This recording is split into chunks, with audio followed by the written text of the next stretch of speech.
Hey yo, what is good, everyone? This is the Graveyard's very own Ghost the Rebel and Son Rondu. Welcome to the Fusion Struggle Podcast. What is up, my bro? Good morning. How you doing this very fine morning?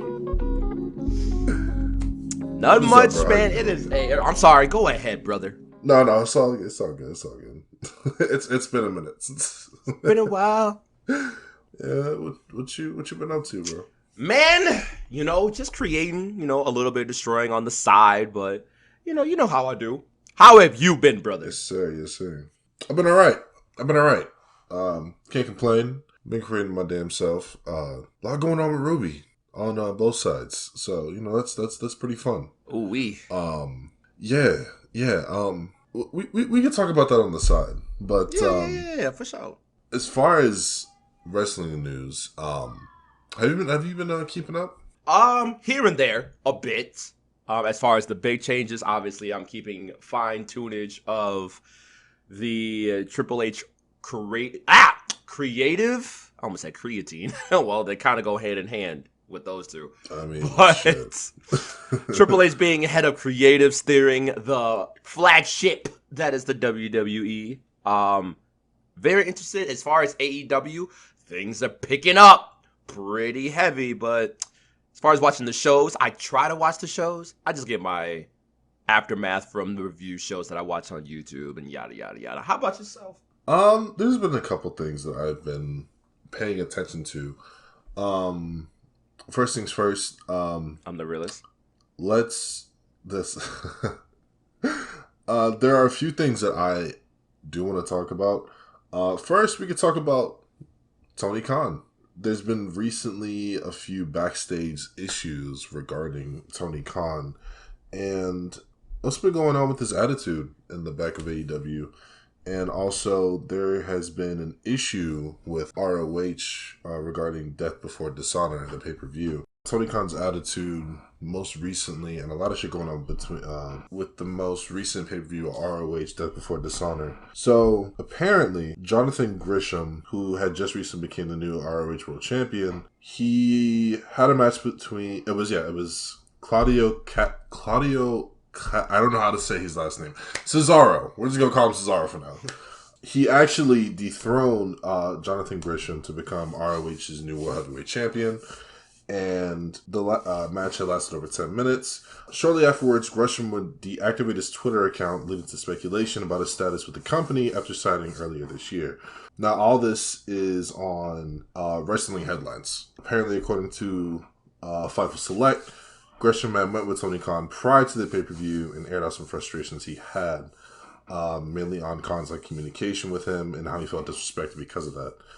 Now, reportedly, Gresham had cussed out the new AEW and ROH owner before asking for his release. I don't know why I said release. So another frustrating point for Gresham was when he found out the world title match would not be given much time, and essentially has been carrying the brand since winning the title at last December's final battle, defending it at all shows across the world. What's your take on that? My take on that is I do see it from more so Jonathan Gresham's side than on Tony Khan's side. I really wouldn't know the justification as to why. First of all, the title match was the first match on the card, which you would think it would probably be the main event, but no, it was the very first card, especially with the build was kind of very lackluster and kind of quick. They really didn't showcase it beforehand, but with a name like Jonathan Gresham and Claudio Castagnoli, so glad I got that right and pinned down. It's a thick one to say. The fact that it was first was shocking. Didn't know it was first. And the fact that the match was just at 10 minutes or so, maybe a couple seconds past 10 minutes, was also a huge question mark or some eye squinting going on. It's a heavyweight bout. What's going to be the main event then? But then you see the rest of the card. Okay, FCR. That's fine. I would rather have either that one first or that one second to last as far as the FTR match, and have the heavyweight bout be the main event. But for that to be first and to be 10 minutes, there's some red flags there. Just how you're treating either the talent, which would be Jonathan in this case, or the title itself. You have to take these things into consideration. Jonathan is great. I've only seen maybe one or two of his matches, and they happened to be on AEW shows Rampage. So I didn't really know that much about him, but I've heard that he is one of the greatest technical wrestlers in the game. And he's actually been champion for a while as far as ROH. So, and I didn't think they would take it off him just because it's Claudio. I'm like, okay, maybe Claudio would take an L, and then maybe they can do another rare rematch within the promotion since it's not as frequent as the WWE or predictable. But the fact that Claudio came out of that with the title change was another red flag for me. I'm like, that's an interesting move for the company to do. But there have been issues as far as communication, like you said, backstage. This is not a first time thing. This is a frequent thing. Definitely some red flags there. Yeah, also, I just want to give credit to Joey G for writing the article as well on Wrestling Headlines. And also, I think another thing which kind of bothers me is how Tony Khan is only showing so much attention to, and this kind of goes all the way back to the MJF pipe bomb. You know, how he treats all, the ex-WWE guys a little bit better than he does his roster specifically. And, with Tony's communication, all that it's definitely, essential that you have transparency with your wrestlers. You know what I'm saying? Which, kind of going off topic, to Triple H, and you see how wrestling has gotten a little bit better with WWE. Not just wrestling as a whole, but as the program, it's gotten a lot better. It's gotten a lot more entertaining because, we see all these wrestlers coming back, and the brand, it's gotten a lot better. And like Triple H said, he wants to have a lot more transparency with his people. You know what I'm saying? And I think that's one thing, especially one thing that you need to have, not just with us, but with people, is communication. And with the lack of that, it's definitely, it's something that it's going to lead to a lot of wrestlers leaving that company. And I also read somewhere in Wrestling Headlines about Goldust talking about AEW, saying like, yo, if you're not happy with the company itself, then just fucking leave. You don't have to stay there. And he was talking about AEW specifically. If you have a lot of your wrestlers who are unhappy with how they're being treated and how there's no transparency, then leave. And that's coming from, a veteran like Goldust, who has been with WWE for years and then end up transferring to AEW. And I think he left. I'm not sure if he's still there. But, yeah.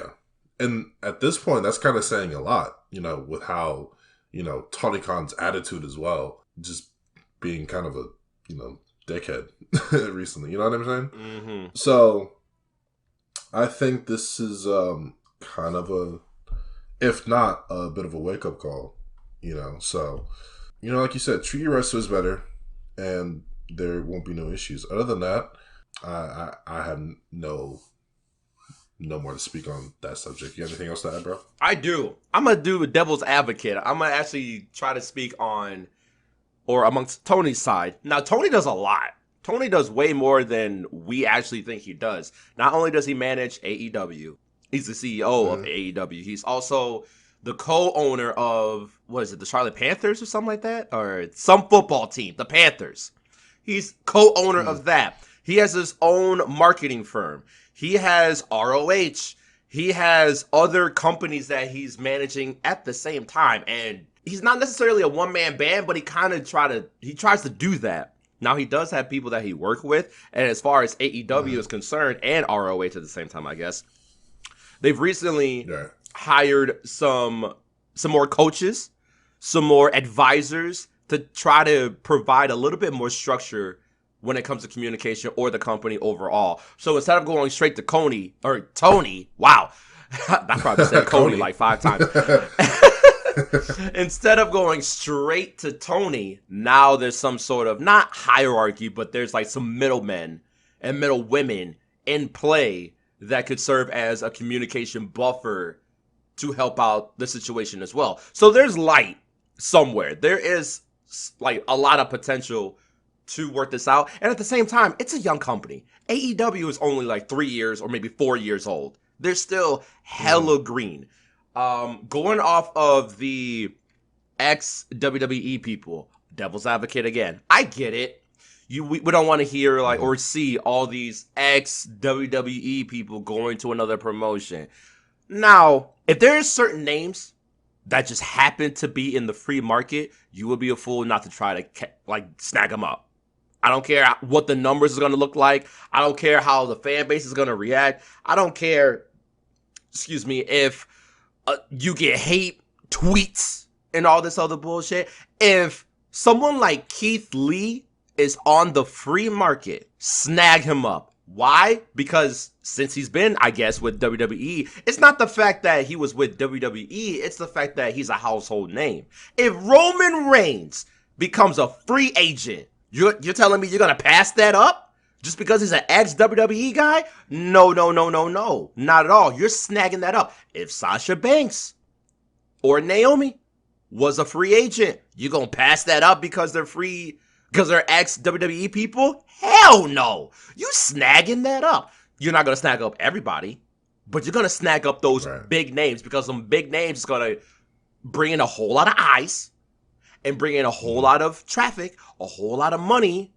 But the thing about AEW is that it's right now, it's more so fan base, like fan attraction.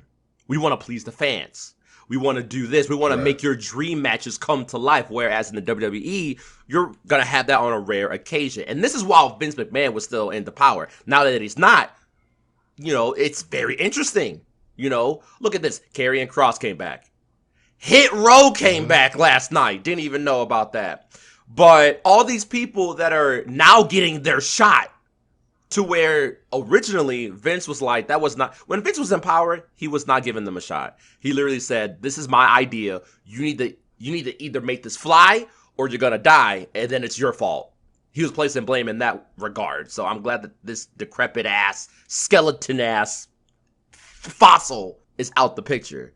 Because now people are getting a chance, and now it's interesting in wrestling overall. But Tony doesn't like. Don't get mad if an ex WWE person goes over here. If you don't like your job, you can quit, or you can ask for release, and all well to you. Versus getting fired for trying and not pleasing a fossil. But hey, if you want to switch back and forth, if Goldust want to go back to WWE, he can do that. Whatever, feel some type of way. Mm-hmm. It's the people that are so die hard with like one company versus another. I don't care. Ladies and gentlemen, here's some news that you probably didn't know. You can like both shows. You can like more than one wrestling company. You can Oh. like more than one Oh wrestling shit. show. Because what are we watching? It's wrestling, y'all. I just want wrestling to thrive. Period. I don't care about this WWE versus AEW. I want to make sure people are happy, got a job that they're happy with, and make us feel emotions behind the screen or live. That's it. Yeah, let me stop talking before I preach Right. even more. It's wrestling, y'all. It's all good, bro. I do want to kind of touch a bit on the subject. I mean, it's still on the same topic. Go for it. But kind of going back to Vince just a little bit. So there was a talk that we had beforehand. With Triple H being the head of creative, and Stephanie and Nick Khan being co-CEO owners of WWE. There was actually another article that I read about Kurt Angle giving his 2 cents about Vince letting go of the company. So once again, this is from Wrestling Headlines, and the article, I don't have the name, so I apologize about that. But this is what he had to say. So he says he doesn't believe that Vince McMahon is fully retired from WWE, and this is quoted. I personally don't think he's fully retired. Vince, he's going to be behind the scenes. Vince is not letting go of that company. He will not let go until his hands are dead cold and they pry it out of his cold, dead hands. He's not letting go of that company until he dies, and that's just it. He also said that, and I'm not trying to cause any problems for WWE or Vince McMahon, because I love Vince to death. But there's no way he's going to let that go. He's already set up, Stephanie being in charge and Triple H being in charge of talent relations. He's got everyone in the right position so that he can continue. So that he could continue to run the show. And this is something that you have actually said as well. And so there's kind of a part of me that kind of believes that. But also at the same time, with all these, superstars coming back, it's like, I don't know. But, even then, that's still, his company. I don't know. I mean, there's been a lot of stars that has been coming back. Like you said, Karrion Kross, Hit Row. And also it's kind of weird because Swerve isn't there. I don't know. I feel like with that group alone, it's just kind of weird. Having them come back and Swerve's not there. But yeah, I think, who else came back? A couple other people came back. Oh, Dexter Lumis. Mm-hmm. He came back. Which was also kind of surprising to see. And, Dakota Kai and all them. So I feel, and this is once again going back to what Triple H said about having transparency with the wrestlers. I think it's a really good thing that even though, yes, he is ahead, part of me still kind of feels like Vince is still kind of running shit on the low. What do you got to say about that, bro? Vince ain't doing shit, and nor he needs to do shit. I feel like because the WWE is a public traded company, any sort of information regarding Vince, like if wind, even like a rumor goes around saying, oh, Vince is still, and there has been rumors already saying that Vince McMahon is secretly still in charge behind the scenes or he has some sort of power. No, he does not. The company cannot afford any sort of publicity from the Vince scandal yet again. They need to be so far away from each other in order for the company to keep prospering the way that it has. Because anything we're gonna, think about it this way. If Vince is actually still empowered to some capacity, then it's going to hurt the company. Whether Triple H is in charge, he's doing everything right. He's doing all the right moves. The company looks like it's like super hot, super exciting. If word gets around that Vince is still in charge in some way capacity, all of that trust, that newfound trust, is going to be thrown out the window. That reputation is still going to be just as sour as it was before. It's just like, what's the point?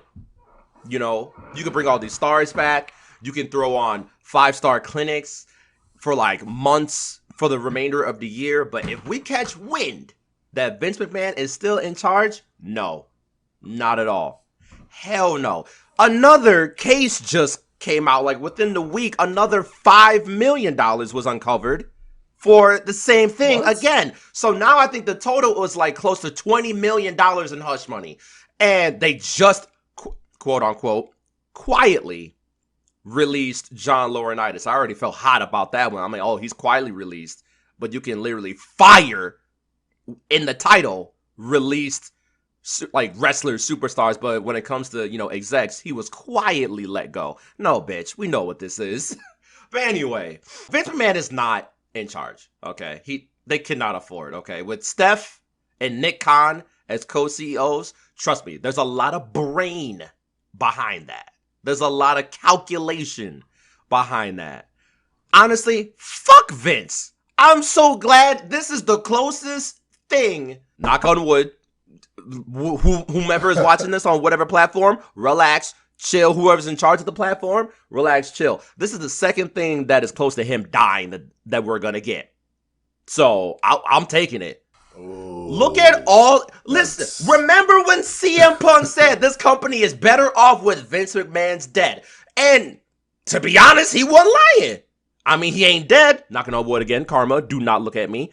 But this is the closest thing to it. Cool, he out the picture. That's all I care about. The man is out the picture. Look at all the craziness he has said over the years. And all the underhanded shit he said over the years. That one clip you retweeted. And then of him saying like essentially all the black people leaving the ring. I'm like, there's no fucking way this was live. I don't remember something like this because this would have been hard pinned in my brain. But look at this. What's crazy about that too, bro, is like, well, because me and you've been watching. I've been watching wrestling for almost 20 years. You've been watching wrestling for about 25 exactly. Mm-hmm.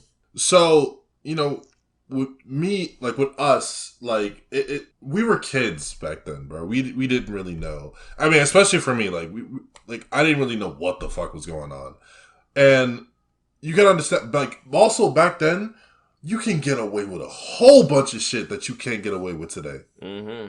You know what I'm saying? So it's like when Vince was saying all that extra shit, like and I we have two different styles of humor, but that angle when Durag Vince was a thing, Oh my god. and him and John Cena had that segment. Oh my He was god. like, you know, like keep it up, my nigga, like, and then he said that shit live. And I can laugh at that scene because I thought it was funny. And then you see Booker T he didn't just say that. And obviously I feel like there was a lot of communication there. Now personally I don't think he was really okay with it, but it was like, okay, well I think this is a funny angle, so why not let's go with it. You know what I'm saying?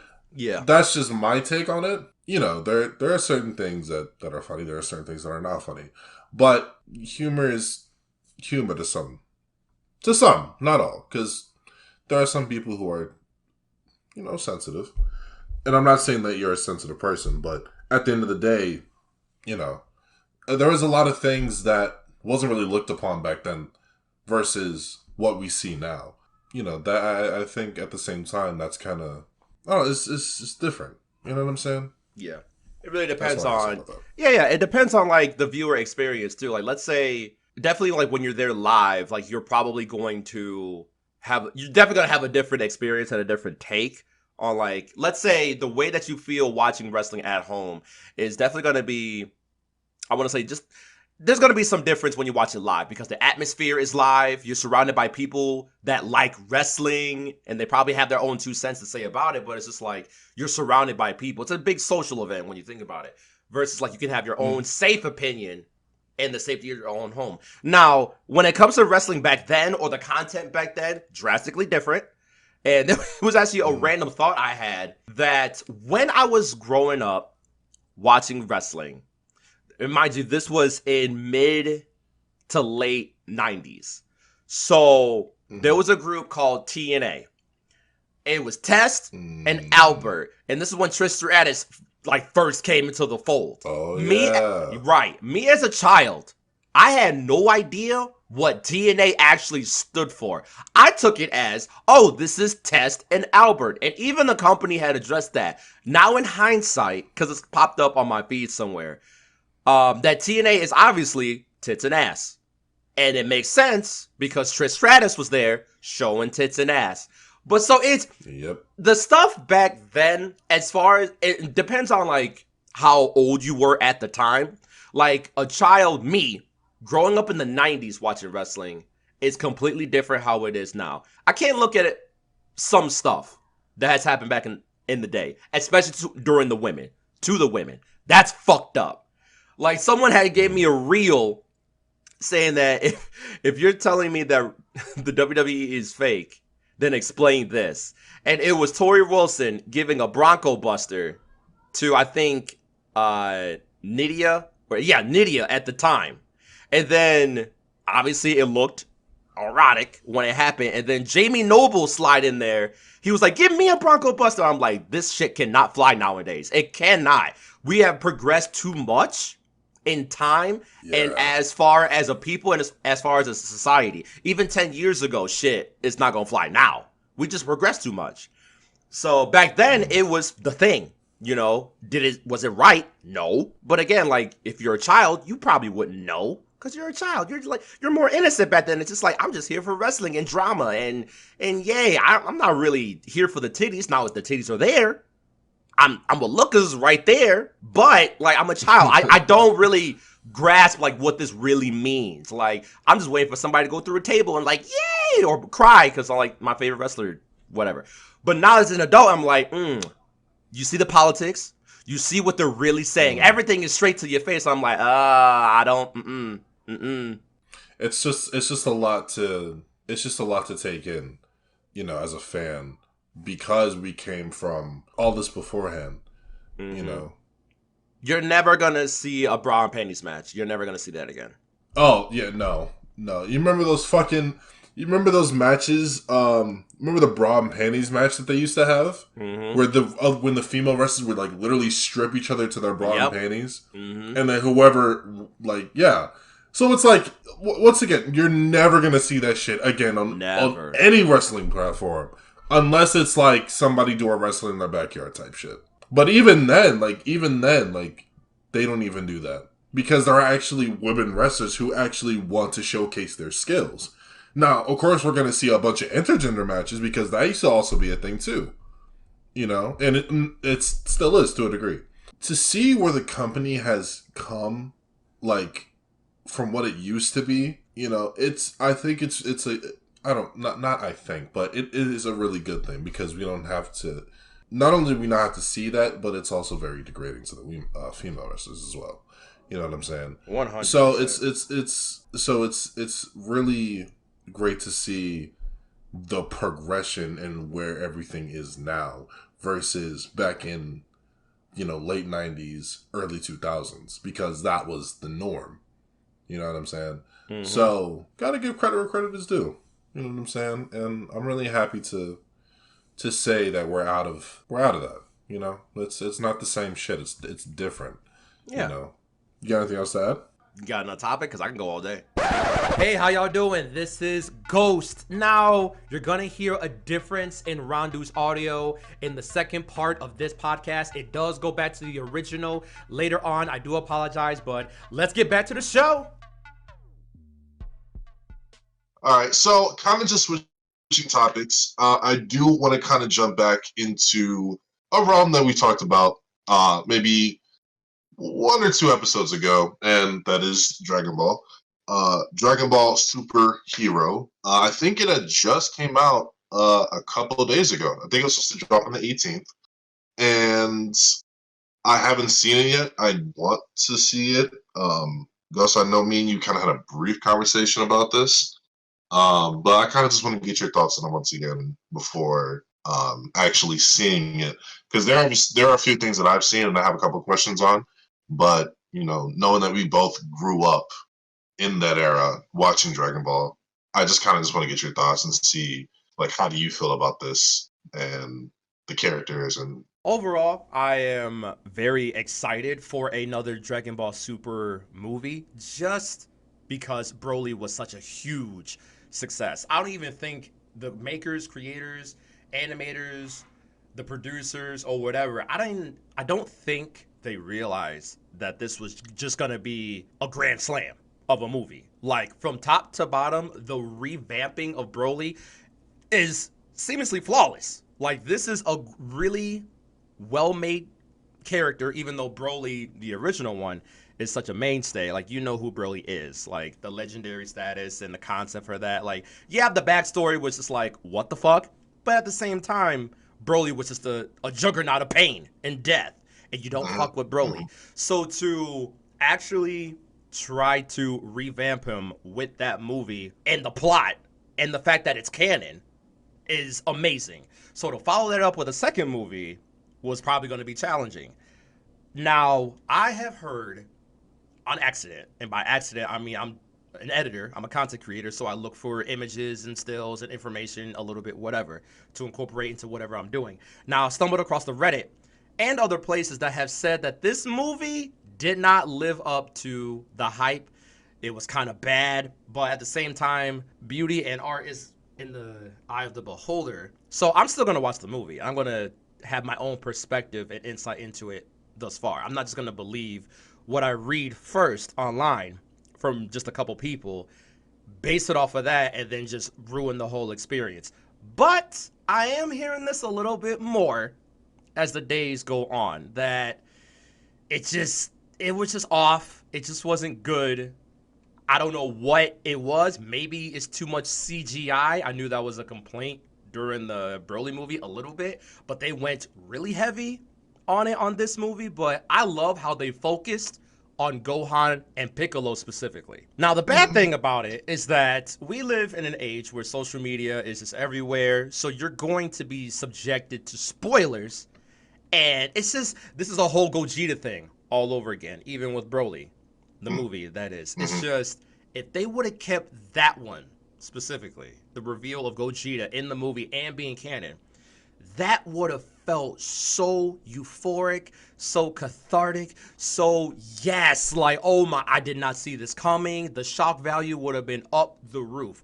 But the fact that, with the avenues of entertainment in the internet specifically, people cover stuff like this. People cover the Mhm. mangas, the still images, the release dates, and all any sort of information. They're gonna try to put it on YouTube or make an article about it for quick views or whatever, or maybe they just really love the scoop. This movie, Superhero, was kind of heavily leaked. Like, it's to the point where I don't know if I really want to watch it just because so much of the movie has already been revealed. Even with, I don't even know if I want to say this, but I'll say it because you've already seen it as well. With Gohan's new form, come on. Why can't we Yep. just have good shit? Like, that would have been so cool to realize in the theater or be like, yo, I did not. What? What do you mean this is a new form? But it's just like, Hmm. it kind of sucked. And you struggle with the idea of like, is this real? Did someone just come up with this like fan art? But then you're seeing it everywhere, validating that it's probably real. Hmm. So I'm like, what's the fucking point? I still want to see it. We'll probably see it together. I'm just not as excited about it as we were with Broly, you know? Right. And so there are four things, yes, that I'm going to piggyback off of what you said. Not going in order specifically, but we're going to talk about first the leaks, the spoilers. Like you said, the internet has become such a tremendous factor in today's time, which is a good and bad thing. Good thing because it's a lot of information can be passed around, which is good. Bad thing because there are certain shit that shouldn't be put out there that we want to see as far as movies or you need to take care of your mental health because shit like that is very essential to your life. Um, but as far as spoilers go, when it comes to this movie in particular, like you said, I had seen a lot of spoilers, and at this point, I too did not want to watch the movie because it's like it loses like that sauce. You know what I'm saying? That taste. Like, Mm-hmm. damn, like how you about to try something new for the first time, and you're really excited for it. You can imagine about how it tastes. You see how it looks, and you're like, okay, bet, and then you taste it, and it's like, well, this shit was basic. Mm. I just spent $10 on something that I didn't even want. You know what I'm saying? Mm-hmm. So I say that to say I'd seen a specific part in the movie by accident, and I was a little upset at the fact, like, yo, the fact that this is being shown in another country, and now it's like in my like, what the fuck? Like, I don't want to see this. And after seeing that, I literally had stayed off my phone for the entire day because I Mm. it was being linked on YouTube. There were images being shown on Instagram, shit on Twitter. Like what the fuck? Can I not have shit in this house? Like that's all I asked for. I just for just a little fucking respect. But yeah, like even going back to the Broly movie, like you said, that image of Gogeta being leaked fighting Broly, I thought at first it was fake. Seeing that, but when seeing the movie, it's like, okay, well, fuck, it was real, and the fact that, like once again, like you said, having it being shown to us at like so early, I want to say maybe like a couple months, a couple weeks before the release, in the United States, it's like, well, it's not as euphoric, it's not as exciting. Mm-hmm. But hell, maybe if we were seeing it in theaters with a crowd of other people who grew up watching the movie, it probably still would have felt fresh, probably still would have felt euphoric in a sense, but watching it by ourselves, it's like, well, damn, I'm not as happy. I'm grateful. Don't get me wrong, I'm grateful, but maybe I'm not as excited, as I Mm-hmm. was to witness this thing. And then going back to the revamp of Broly, the change in the story, like, and I have to agree with you, like, revamping Broly was a great move. You know what I'm saying? Versus the Broly that we know and love, which is bloodthirsty, chaotic, just loves causing shit for no reason. you know. Yeah. And with this Broly having a tragic backstory, I mean, Broly's backstory was always tragic. Let's be honest. Yeah. But with this one in particular, this Broly about the there was a not a sense, but you could see like he was being controlled his whole life. You Mm-hmm. know, he grew up on an isolated planet. It was just him and his dad, and there was just a notion that he was just a mindless bodyguard. You know, mentally he's still a child, but he has a body of a gorilla. Let's Let's call it for what it is. you This know. man And, suffered. He suffered child abuse. Okay, he yeah, did. basically, let's be real. He really suffered child abuse. You know Saying what I'm child saying? abuse. Yes. But watching the movie and seeing so much, it's just really insane on how much they changed Broly's like backstory in a sense. Because once it was time for him to transform, because he was learning as he was fighting, he was learning how everyone fights. And Mm-hmm. then, with the tragedy of losing his father, that kind of just pushed him over the edge. Because even though his father did treat him like shit, and you can see that in the movie, like that's still his dad. Mm-hmm. You know what I mean? And losing him and thinking that he was the cause of it, that pushed him, that made him turn into a version of the Broly that we grew up with. Mm-hmm. And I like that, but at the same time, it's like, damn. Once again, Frieza, you do what you do best, being a bastard. Oh man, we gotta talk about that too. Oh yeah, because I think you Yep. know what? Yep. Since we're on the topic, hold on. Let me Let's wrap just up let me with just superhero. Yeah, yeah, yeah. So that, and then the CGI, bringing up the CGI. CGI that they were doing in the Broly movie was, I like the fact that they didn't rely on it too heavy. There were some moments where there was like, it was here and there, but it wasn't as reliant as it is with this movie. Mm-hmm. And I liked, I don't know, I didn't find any issue with the fact that they used some CGI in the Dragon Ball Super Broly movie. Mm-hmm. There were parts of me that just kind of felt like it was new, it wasn't needed, but I was like, okay, it's kind of a new take. Mm-hmm. We're not gonna add like anime has never been CGI'd before. You know what I'm saying? We're not gonna Right. add like there hasn't been CGI use in other anime. So yeah, the fact that you said people were complaining that there was CGI in the Broly movie. No, they were complaining some. Well, yeah, there were some complaints. I'm like, oh, why is this part CGI? This is a CGI fight. I'm like, for me, I don't care because, like you, I can relate. This was a new concept. I really haven't seen it in any other Dragon Ball movie. There has been Yeah. CGI in other animes, but for me, I thought it was really cool. It was really slick. I'm like, oh, this is a brand new take. It was a risk that the animes were going to take, and I liked it. Some people didn't like it. Oh well, they can complain and you know jump off a bridge and whatever. I don't care. Onto a bed of mattresses and live. Just in case this whole podcast gets flagged because I said that. Whatever. Um, but in the comparison with superhero, it seems like a lot of the movie is CGI. Now, again, Yeah, I I'm was just I gonna was have up to to get to that.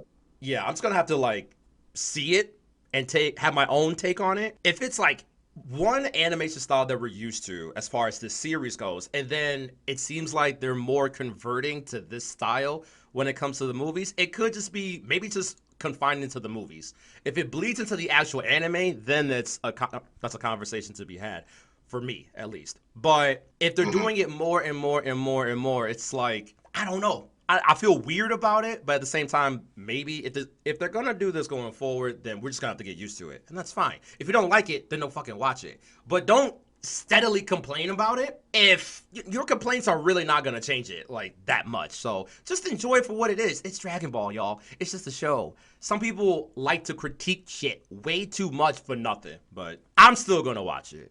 CGI or not. So as far as the CGI goes, this definitely is new territory, but not new territory specifically for me because I have seen, like growing up, I've seen a lot of anime that have a lot of CGI 3D, masks put in, implemented into shows, Yes, sir. you know. So this isn't new to me. It's only new to me because it's inserted in Dragon Ball.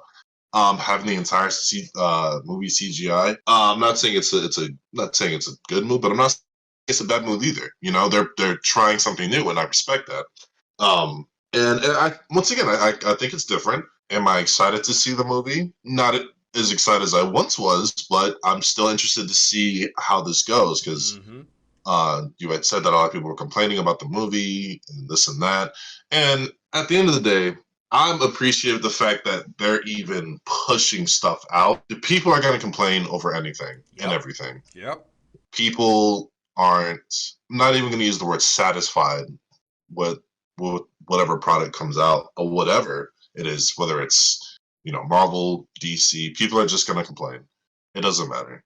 People's opinions, people are entitled to their own opinion, and I can respect that. As long as you don't try to force your opinion on me, try to change my mind about something because I like something, or try to belittle me about my opinion because it's my opinion, then cool. That's fine. You do you, and I'm gonna do me like I have been. That's fine. It's just a movie, whether it's canon or not. Let's just enjoy it to the best of our ability, and then we can talk our shit after. That's what movies are for. We are critics. You know what I'm saying? We're gonna talk about how the movie was, if you liked it or not, and that's that. And then we can go about the rest of our fucking day or night whenever we watch it. That's just my take on that. We're still gonna watch it. Still gonna be optimistic. I want to see like maybe they're gonna throw in a wrench in a movie that hasn't been said or spoiled by other people.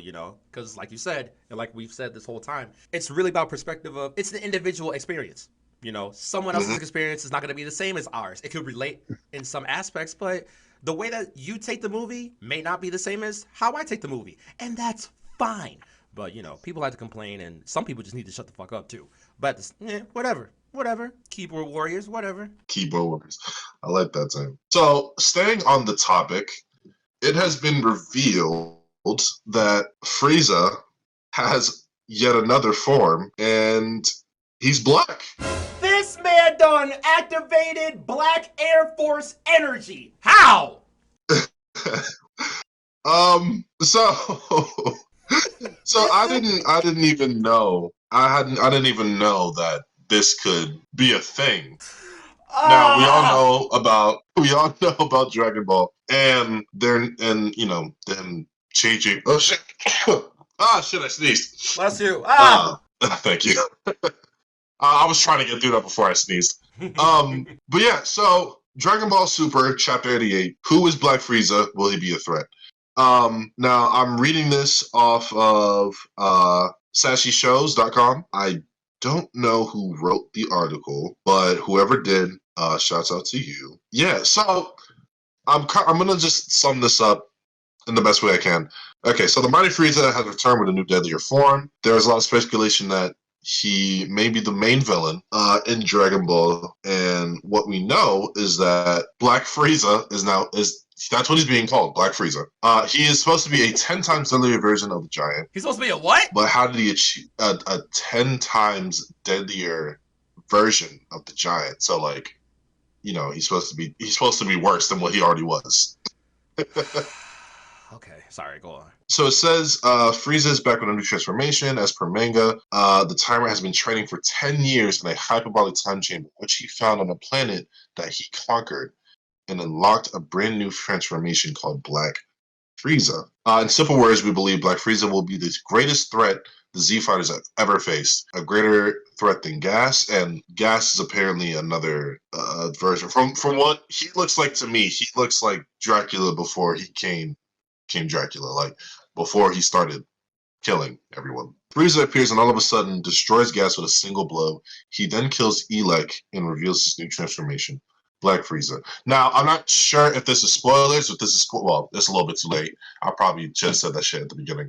While the most powerful entities found no match to Gas's powers, Frieza's arrogance and excellence are enough to prove that he is now unstoppable. Furthermore, he defeats UI Goku and UE Vegeta with a single blow. After this, do you guys want a definition of his powers? He is a living beast now. So, this motherfucker is powerful enough to stop a fully controlled Ultra Instinct Goku and an Ultra Ego Vegeta. Now, knowing Vegeta, god damn it, knowing Vegeta's, how Ultra Ego works with Vegeta, the more damage he takes, the stronger he gets. Now, I'm not sure that this I'm not sure that after what I'm looking at, Vegeta taking that punch, he's getting back up. Out of both Vegeta and Goku, of course, I gotta give Vegeta his respect because he's been disrespected this entire time. If they write it to a point to where Vegeta catches a W and kills Black Frieza, that and bro, I think that will be big because there have been so many moments Vegeta has had his moment, but then it'd be taken away from him. I just think it's time. So kind of just I think that was it. That was it for the rest of the article. What are your thoughts on it from what you've heard so far and from what you have Who seen? asked for this? I'm sorry. Like, this is, first of all, this is a disclaimer for any listeners that are listening to the podcast. First of all, how you doing? Drink some water. We appreciate you being here. Look at our other previous episodes if you already haven't. We have a bunch of topics that we covered. Have fun and enjoy your life. Who likes Frieza that much? Like, at the end of the day, this holds no water for me. It's just the character, it's just the show, it's just a concept. This has no real life implications. But damn, like, if they don't stop catering to Frieza so hard and bring back Cell or do something with Oob or have Kid Buu come back or some, just, I'm tired of Frieza, bro. Frieza is a pest to me. Like, it's just a what the fuck and a why. Like, he has another form. As if we didn't. So, Golden is, like, out the door, right? Because, like, we've seen glimpses of Golden, and Golden was actually pretty good. But it's only been featured in 2 movies very shortly, mind you. Not even, like, the full length of the movie. It's just like, okay, Resurrection F, Golden Frieza. Oh, shit, Frieza got a form? This is crazy. The tides have turned. The turns have tabled, in a sense. But then now he has another one. First of all, he got mollywopped by Broly in Golden form in his movie. And now there's Black Frieza, who is One Punch Man? Absolutely not. And you mean to tell me he could best Ultra Instinct Goku and Ultra Ego Vegeta? Respectfully? Bitch, how? What is the value for Frieza? Why? Like, how? I don't care about get him off the screen. He's got a monologue for 30 minutes of the whole show. Like, he gets no hose. He gets disrespected at every turn. Why does he get another form? Now I'm mad. Now I'm heated because it's just annoying. It's more annoying. Just like Black Frieza. What? Who asked for that? Anyway, that's my 2 cents on it. So obviously I didn't know anything about this. Give me Rainbow Frieza at this point. Fuck it. Yeah, but you see, that's the thing about Dragon Ball. You know, there's always going to be either a new technique that's being learned, or a new form that's going to, I guess, follow with that new technique. You know what I mean? Because come to find out, Ultra Instinct it's not a form, it's a technique. That's fair. I like that. I keep forgetting. That's kind of it's kind of been a recurring theme. So I'm interested in that. I think that's really dope. But as far as Black Frieza, I don't like the name. It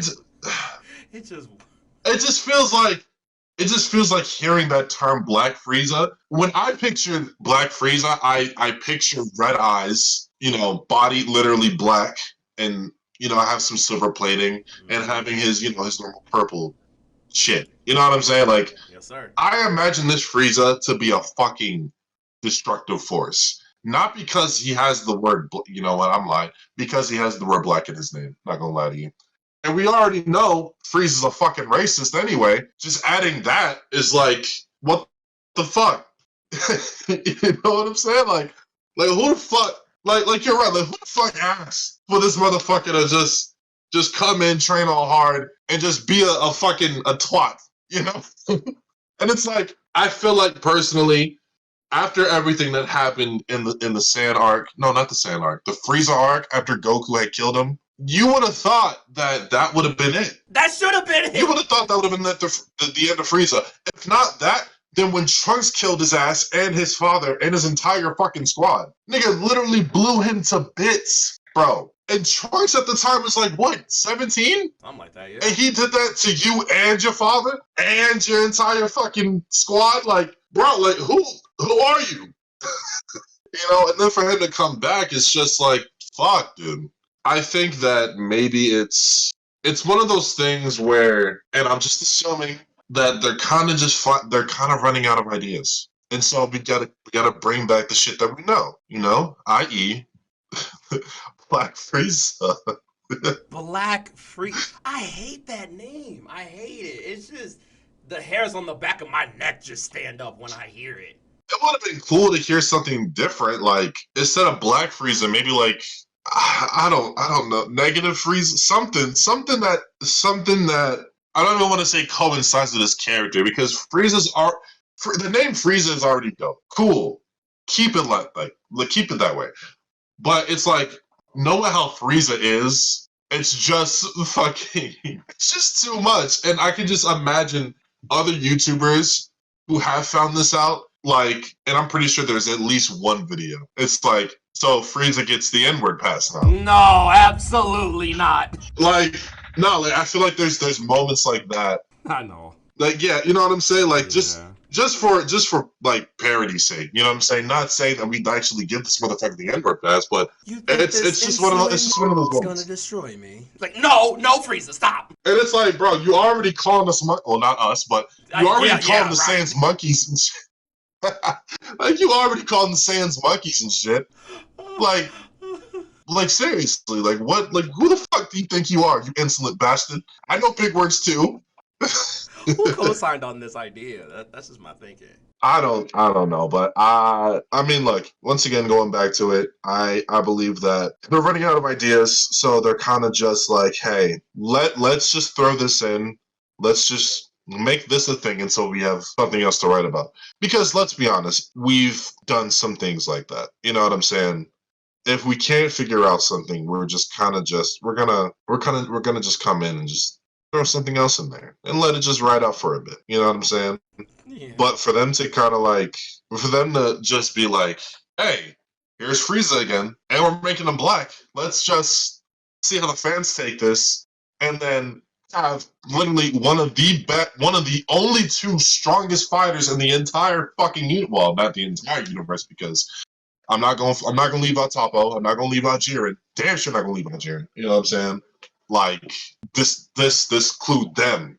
You know what I'm saying? Mm-hmm. But as far as their universe goes, you're gonna take out the two strongest. Like, how are you gonna take out the two strongest fighters who have the strongest forms? Like true ultra instinct. Like, bro, hearing the words true ultra instinct, like that technique alone, it was already OP when Goku first figured it out. Yeah. And now that he has mastered it, like, what the fuck? And then we have Vegeta, the psychotic ass, who I love, having a new form called Ultra Ego, and then finding out the more damage he takes, the stronger he gets? What the fuck? Like, dude, there's no way you're gonna tell me that having this motherfucking racist come in and beat and knock y'all out with one punch? Come on now. If anybody, I feel like Vegeta would probably be the only one to really take the damage, but at the same time, his form or technique, will you, also comes with a price. You know what I'm saying? Because when he fought Granola, there was some issues with that after he turned back. Spoilers, by the way. Oh yeah, I mean, like at this point, it's a little too late. If you already got this far. I mean, hey, you know. But I mean, I'm pretty sure we can like just kind of just toss in the spoiler word in the beginning before we even talk about this. Before we even get this far. But yeah, I think that this is. I'm not saying it's a bad move. I'm not saying it's a good move either. But at the same time, I feel like that it's Dragon Ball. Crazy shit happens all the time. And crazy shit does happen all the time, like me having to insert this little advert yet again because this editing process was kind of crazy. But we do appreciate you listening to the podcast. I hope you guys are having a great day. Rondo and I are having a blast doing this. Give us topic ideas if you want to know more about our fusion struggle, if you will. With that being said, let's get into part 3 of this very amazing podcast. All right, so I am currently now on volume 3. I have 3 episodes left. Yeah, I have 3 episodes left. Oh boy. Let's chat, bro. Okay, yeah. The Ruby community was telling me for a little bit that I wasn't ready for what was to come, and you know, me being who I am, I kept denying. I was like, no, there ain't no way. Bad. Everything's gonna be copacetic. It's gonna be kosher. I was so fucking wrong, and I hate the fact that I had to admit that. They were right. First 3 episodes, a doozy, a roller coaster. It was fun. It was energetic. It was just a vibe. Seeing Team Ruby, seeing all the teams actually interact, fighting one another. It was dope. Then came episode 1, 2, 3, 4 through 6. 4 through 6. And episode 6, what the fuck? And I'm now actually realizing this, but see, now I definitely don't fuck with Emerald, because how you gonna do my dog Yang like that, bro? As I'm watching, I actually haven't pulled up because I'm gonna finish editing it. I seen the part where Yang and Mercury were fighting. That shit was going in, right? It was a dope type beat, and then this motherfucker goes, "There's not gonna be a next time, Blondie." He says that shit after getting his ass beat, but it's like it was a great fight. Why you gotta be evil, bro? And so you hear him say that, and you hear all this weird ass sound, and I thought it was him, like that made the sound, like, because when I peeped that, what was her name with the minigun purse? Caffeine. Okay, I think it was what their name was. I think her team was called Team Coffee. Team Coffee, yeah. So Team Coffee versus Emerald and Jupiter. Emerald and Mercury. I said Jupiter. Emerald and Mercury. And so the semblance thing. So I thought on top of Mercury having this dope ass fighting style, I thought his semblance was like he can make people see like an image of whatever. But come to find out, that was actually Emerald. That's her semblance doing that, like a mental semblance. So I thought that was him doing that, right? To fuck with Yang. And when he went to attack Yang, she, broke his shit. I was like, okay, bet. Yeah, bitch, you deserve that. And then the fucking security shows up, and I'm like, yo, he attacked her.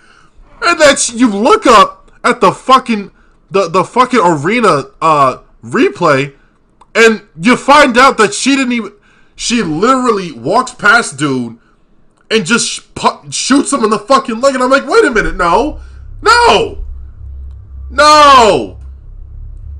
How the fuck, no? Like, that had to be one of the most, like, what the fuck moments ever. And when you see my reaction, like, I didn't, because every time I finish a volume or an episode, I immediately watch yours. Because I wanted to see how you reacted to it as well. So,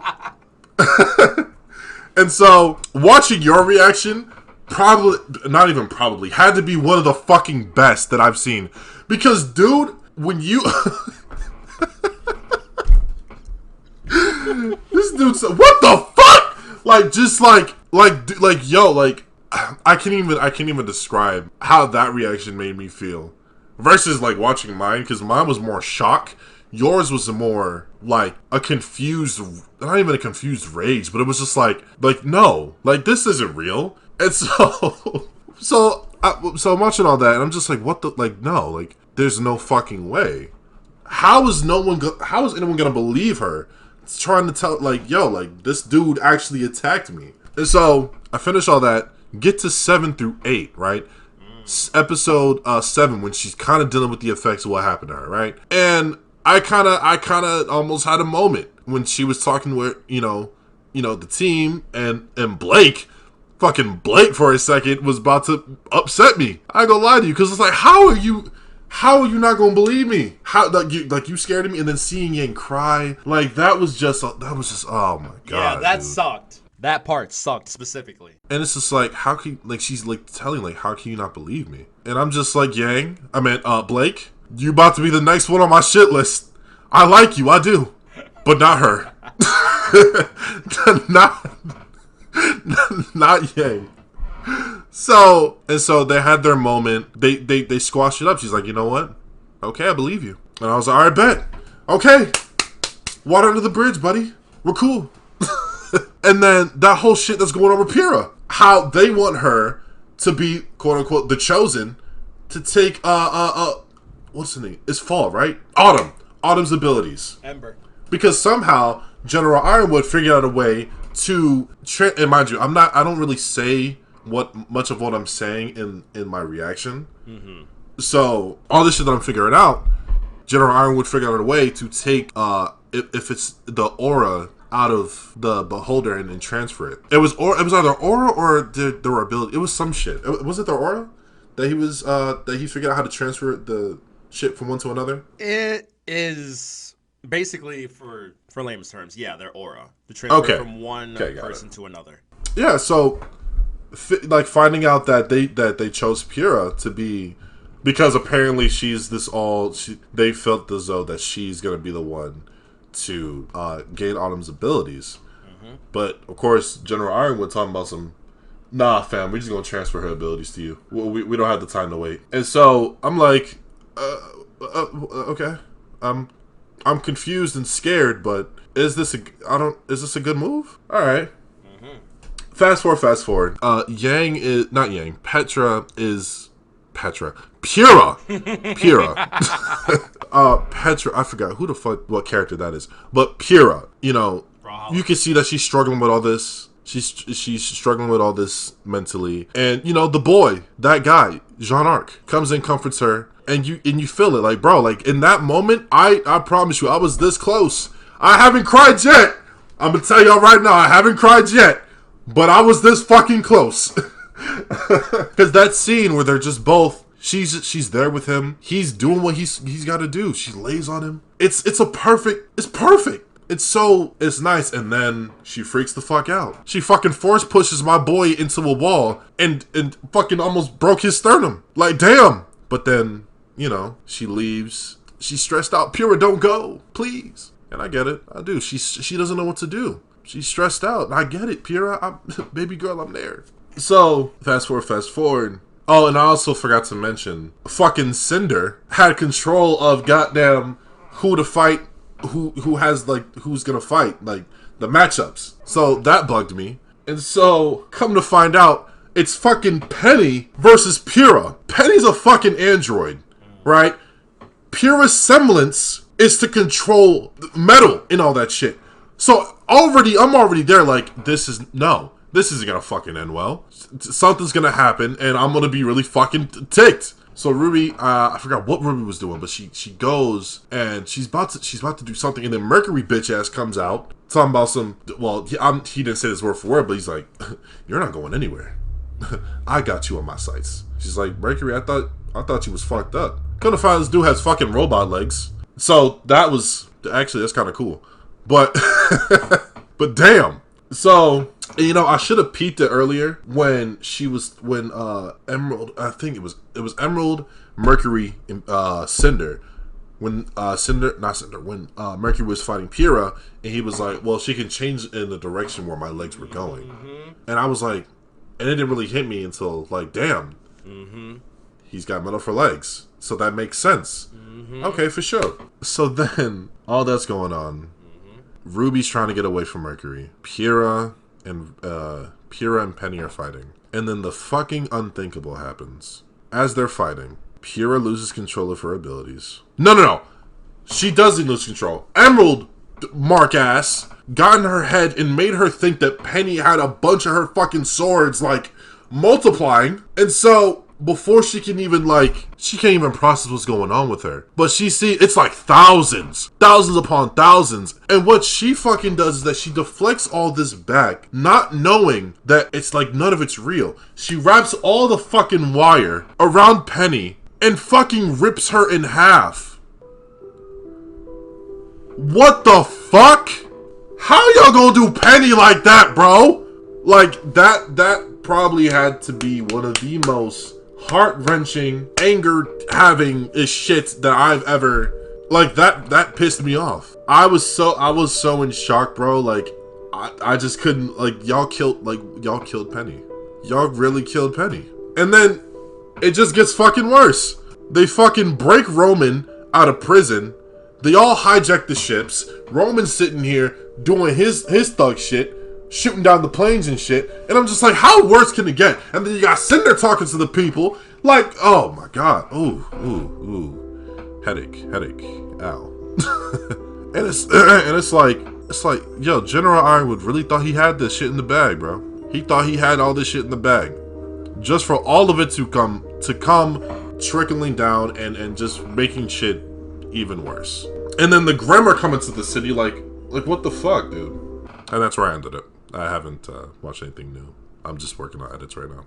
So you ended on chapter 9. Yep. Okay, bro. I'm going to call it audible. This is a very, very, very special case, and there's a specific reason why I'm asking this. 2 questions. 1, what are you doing for the rest of the day? Like, what does your schedule look like? For the rest of the day, I do have a photo shoot planned. Okay, perfect. I'm calling it audible. I'm going to say this. We should end the podcast. You need to finish these last 3 right now. It's about an hour, so... It's about an hour? It's about an hour. Okay, I'll do it. All right, ladies and gentlemen, that's the end of the podcast. It's a weird ending, but you're going to understand more in the next episode. Come by the next time, and it's definitely going to be interesting. This is going to be a Rondu, are you good kind of thing.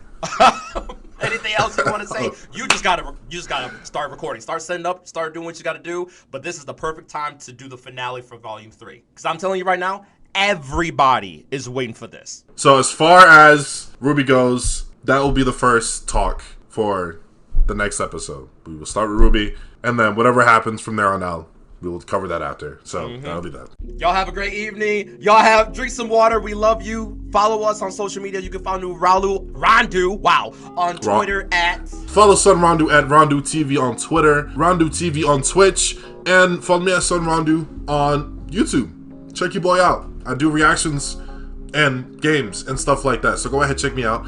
And you can follow Ghost the Rebel on Twitter and Twitch and YouTube at Ghost the Rebel, or you can follow, I'm sorry, I keep saying that, I keep fucking it up. You can follow me on Twitter at Ghost the Rebel, or you can visit glitchgrave.com for more. There it is.